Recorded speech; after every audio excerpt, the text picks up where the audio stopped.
Welcome to bird media. నేను మీ పవన్ కృష్ణమూర్తి. మిస్సమ్మ సినిమాలో ఒక పాట ఉంటుందండి. మాకు మేమే మీకు మీరే, ఇది ఉంటుంది పాట. చాలా బాగుంటుంది. నాగేశ్వరరావు గారు దాన్ని అభినయిస్తూ అంటే నేర్చుకునే క్రమంలో ఆయన పాడుతూ ఉంటే అది ఇంకా ఫన్నీగా ఉంటుంది.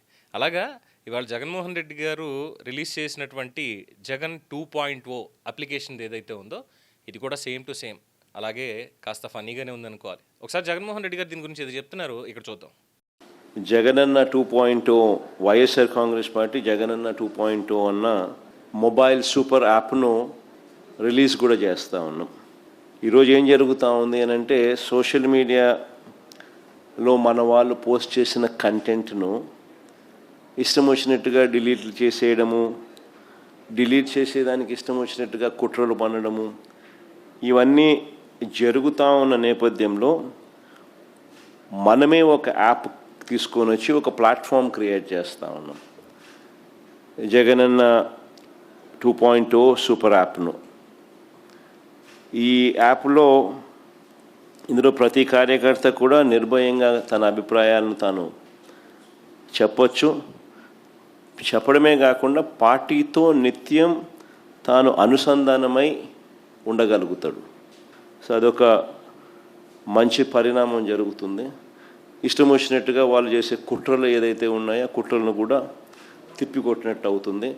ప్లస్ మన వాళ్ళందరికీ కూడా పార్టీలో ఉన్న చిన్న కార్యకర్త నుంచి సెంట్రల్ ఆఫీస్ దాకా ప్రతి నాయకుడు కూడా నియోజకవర్గ స్థాయి నుంచి రాష్ట్ర స్థాయి దాకా ప్రతి నాయకుడితో కూడా కార్యకర్తలు కూడా అనుసంధానమై కూడా ఉంటాడు. ఎందుకనంటే ఇక్కడ పోస్ట్ చేసే ప్రతి కంటెంట్ కూడా మన పార్టీలో ప్రతి ఒక్కరికి కూడా ఇది అందుబాటులో ఉంటుంది. కాబట్టి క్షేత్రస్థాయిలో ప్రజలు ఎదుర్కొంటా ఉన్న సమస్యలు కానీ, కార్యకర్తలు పోలీసుల ద్వారా హెరాస్మెంట్ ఎదుర్కొంటా ఉన్న ఇబ్బందులు కానీ, పార్టీకి సంబంధించిన ఇలాంటి ఏ అంశాలైనా కూడా ఈ యాప్ ద్వారా నేరుగా ఒకరితో ఒకరం టచ్లో ఉండగలుగుతాం. ఈ యాప్లో ఇంకొకటి మంచి విషయం ఏమిటి అని అంటే పార్టీలో మనం నిర్వహించే ప్రతి సమావేశము, పార్టీ నిర్వహించే ప్రెస్ మీట్లు, ముఖ్యమైన కార్యక్రమాలు, అధికారిక ప్రకటనలు ఇవన్నీ కూడా నేరుగా లైవ్ ఫీడ్ కూడా ఈ యాప్లో ప్రతి కార్యకర్తకు కూడా అందుబాటులో ఉండే కార్యక్రమం కూడా జరుగుతుంది.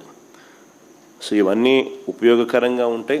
ఫ్యూచర్లో కూడా ఇంకా ఈ యాప్ను ఇంకా కొంత బలపరుస్తూ కార్యకర్తలు ఏదైనా ఇబ్బందులు పడినా కూడా ఇబ్బంది పడ్డ కార్యకర్తకు తోడుగా ఉండే కార్యక్రమం కూడా రాబోయే రోజుల్లో ఈ యాప్ ద్వారా ఉపయోగపడుతుంది. మన డిజిటల్ డైరీ కూడా మన పార్టీకి సంబంధించి ఎవరైనా కూడా ఎక్కడైనా ఈ పోలీస్ హెరాస్మెంట్ వల్ల కానీ ఇంకొకరి హెరాస్మెంట్ వల్ల కానీ నష్టపోయిన ప్రతి కార్యకర్త కూడా డిజిటల్ డైరీలో ఏ రకంగా అయితే తాను నమోదు చేస్తూ ఉన్నాడో ఆ డిజిటల్ డైరీని కూడా దీంట్లోకి అనుసంధానం కూడా చేస్తాం. సో ఈ యాప్లో వస్తే డిజిటల్ డైరీ కూడా అందుబాటులో ఉంటుంది. సో ఇది బేసిక్లీ ఒక సూపర్ యాప్. సో మనదే ఒక ప్లాట్ఫామ్ క్రియేట్ చేస్తూ ఉన్నాం.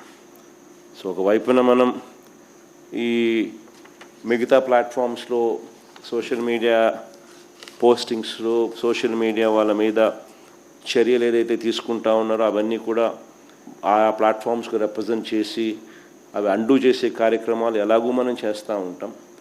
ఆ ప్లాట్ఫామ్సే కాకుండా ఈ ప్లాట్ఫామ్ ఒక సూపర్ ప్లాట్ఫామ్ కింద ఎవరూ ఆపలేని విధంగా మనం ఒక సూపర్ యాప్ను మన ప్లాట్ఫామ్ కింద మనం తీసుకొచ్చుకుంటా ఉన్నాం. సో మన ప్రతి కార్యకర్త కూడా పార్టీతో నిత్యం అనుసంధానమై ఉంటాడు దీని ద్వారా.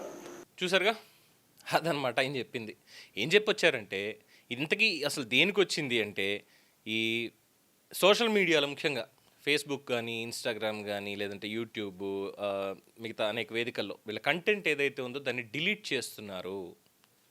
సో అలా డిలీట్ చేస్తూ పోతూ ఉంటే మనకు డ్యామేజ్ అవుతుంది. కాబట్టి ఇక పైన అలాంటిది జరగకుండా మన కంటెంట్ మన దగ్గరే ఉండాలని చెప్పి చేసినటువంటి ప్రయత్నమే జగనన్న 2.0. ఎస్, మీరు విన్నది నిజమే. ఇక వాళ్ళు ఏ సోషల్ మీడియాలను కూడా ఇంకేం పోస్ట్ చేయరు అనమాట. బేసిక్గా వీళ్ళ సోషల్ మీడియాలోనే పోస్ట్ చేసుకుంటారంటే అది వాళ్ళకి మాత్రమే తెలియాలి. మరి దీన్ని ఎవరు వాడతారయ్యా? ఎవరు వాడతారు? జగనన్నను అభిమానించే వాళ్ళందరూ దాన్ని వాడతారు.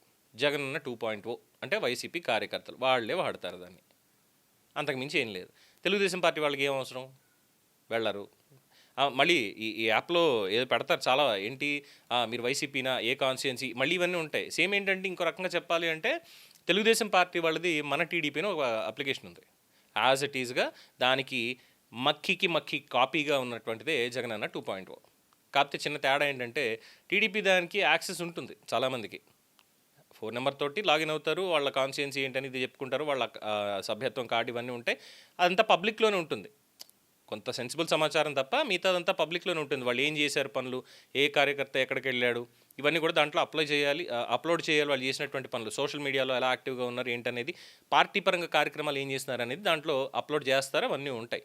మరి ఇది అలా ఉందా లేదా తెలియదు, కానీ ఆయన చెప్పినటువంటి దానికి అయితే మాత్రం సొంత అప్లికేషన్ అంటున్నారు కాబట్టి డిలీట్ చేయడానికి వీలు లేకుండా వాళ్ళకి వాళ్ళే, అంటే ఇప్పుడు సపోజ్ చంద్రబాబుని, లోకేష్ని, పవన్ కళ్యాణ్ని తిట్టాలనుకోండి, ఎవడో తిట్టాడు, తిట్టింది ఎక్కడ పోస్ట్ చేయాలి, అలాంటివి తిడితే సోషల్ మీడియాలో, అంటే మనం ఇప్పుడు ఉన్నటువంటి ప్లాట్ఫామ్స్ ఇన్స్టాగ్రామ్ కానీ, ఎక్స్ ఖాతా కానీ, ఫేస్బుక్ కానీ, వీటిలో పోస్ట్ చేస్తే కాపీరైట్ కంటెంట్ అనో లేదంటే అబ్యూజివ్ కంటెంట్ అనో రిపోర్ట్స్ కొడతారు, దాంతో డిలీట్ చేస్తారు ఆ ప్లాట్ఫామ్స్ వాళ్ళు. లేదు సీరియస్ కేసు అయింది అంటే వాళ్ళకు కూడా నోటీసులు వెళ్తాయి కాబట్టి వాటిని వాళ్ళే డిలీట్ చేస్తుంటారు, ఇంక్లూడింగ్ యూట్యూబ్ ఆల్సో కదా. మరి ఇప్పుడు డిలీట్ అవ్వకుండా ఎక్కడ ఉండాలి, మన దగ్గరే ఉంటే సరిపోద్ది. అంటే వాళ్ళని మనం తిడతాం, వాళ్ళకి చూపించాం, మనమే తిట్టుకుని మనం చూసుకుంటాం. ఈ మాత్రం దానికి మళ్ళీ యాప్ ఎందుకు స్వామి అంటున్నారు. పెద్ద కామెడీగా లేదు ఇది, డెఫినెట్గా ఉంది. తర్వాత ఇందులో ఇంకోటి కూడా చెప్తున్నారు ఏంటంటే, ఇది ఎందుకుట, పోలీసులు పెట్టే కేసులు, రాజకీయ వేధింపుల వివరాల కోసం ఇది డిజిటల్ డైరీ అంట. అంటే అప్పట్లో అంబటి రాంబాబు గారు బ్లూ డైరీను ఏదో అన్నారు, ఇంకొకళ్ళేమో బ్లాక్ డైరీ అన్నారు, ఇంకొకళ్ళేమో ఇంకో డైరీ ఏదో అన్నారు, జగన్మోహన్ రెడ్డి గారు కూడా ఏదో డైరీ అన్నారు స్టార్ట్ చేస్తానని, అందులో నేమ్స్ రాసుకుంటాం ఇది అని మొదలుపెట్టారు కదా. అలాగా ఇప్పుడు ఆ డైరీల్లో రాసే ఓపిక ఎవడుకుంది, అందులో ఏం రాయక్కర్లేదు, అన్ని దీంట్లో పడేయండి, ఇందులో పడి ఉంటాయి అని చెప్పి ఈ డైరీ అనమాట. ఇది దీనికి అంటే ఇక డైరెక్ట్గా జగన్మోహన్ రెడ్డి గారితోటే కనెక్ట్ అయిపోయి ఆయనతోటి బాధలన్నీ చెప్పేసుకోవచ్చు. అన్న మమ్మల్ని ఇలా వేధిస్తున్నారన్న, అన్న ఇక్కడ ఇలా అయిపోతుందన్న. జగన్మోహన్ రెడ్డి గారు పైన వినేసి అక్కడి నుంచి వచ్చే కామన్ డైలాగ్ ఏంటంటే, కళ్ళు మూసి తెరిచే లోపల 3 ఏళ్ళు అయిపోతాయి, వచ్చేది మనమే, మన ప్రభుత్వమే, వచ్చాక చూస్తా, అప్పటిదాకా tata bye bye see you. ఇది ఈ మాత్రం దానికి జగనన్న 2.0. మళ్ళీ రేపు పొద్దున్న ఎలక్షన్కి పాదయాత్ర వచ్చేసరికి 3.0 అవ్వచ్చు, 3.5 అవ్వచ్చు, ఇంకోటి ఏదైనా కావచ్చు. సో ఏం చెప్పాలి, ఇంకా ఏమీ లేదు, అంతే. దీని మీద మీ అభిప్రాయం తెలియచేయండి. చూస్తూనే ఉండండి ది బర్డ్ మీడియా. ఈ వీడియో మీకు నచ్చినట్లయితే లైక్ చేయండి, షేర్ చేయండి, సబ్స్క్రైబ్ చేయండి. మరిన్ని అప్డేట్ల కోసం మా వాట్సాప్ ఛానల్ను ఫాలో చేయండి.